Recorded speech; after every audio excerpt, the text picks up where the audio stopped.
Hi everyone, welcome to my YouTube channel Rahman Education. আজ আমরা SCRT DLED Pre-NT Test 2024 এর বাংলা ভাষা থেকে 10টি MCQ প্র্যাকটিস করব। আপনারা সবাই ভিডিওটি শেষ পর্যন্ত দেখবেন। সো শুরু করি।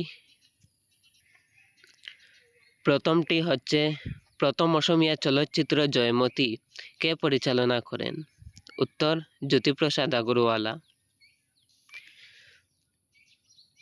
নাম্বার 2, বৌদ্ধ ধর্মের দুইটি ভাগ হইল মহাযান এবং হীনযান। 3 নম্বর প্রশ্নটি হচ্ছে গদ্য সাহিত্যের জনক কে? উত্তর ঈশ্বরচন্দ্র বিদ্যাসাগর। 4 নম্বর, জোনাকি পত্রিকার প্রথম সম্পাদক কে ছিলেন? চন্দ্রকুমার আগরওয়ালা। জোনাকি পত্রিকার প্রথম সম্পাদক ছিলেন চন্দ্রকুমার আগরওয়ালা। জোনাকি সংবাদপত্রের প্রকাশকাল হচ্ছে 1889 সন। 6 নম্বর প্রশ্নটি হচ্ছে চর্যাপদ কে আবিষ্কার করেন? উত্তর হচ্ছে মহামহোপাধ্যায় হরপ্রসাদ শাস্ত্রী 1907 খ্রিস্টাব্দে নেপাল রাজদরবারের গ্রন্থাগার থেকে।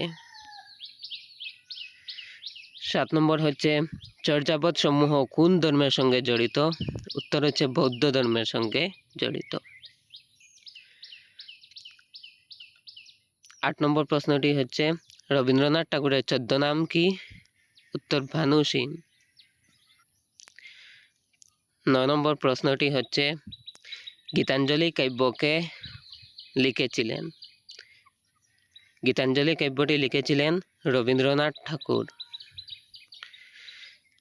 10 নম্বর প্রশ্নটি হচ্ছে শ্রীকৃষ্ণ কীর্তন কাব্য কে রচনা করেছিলেন? উত্তর চণ্ডীদাস। এই ছিল আজকের 10টি MCQ। পরবর্তী ভিডিওতে আরও অন্য কিছু ডিসকাস করব। So thanks for watching.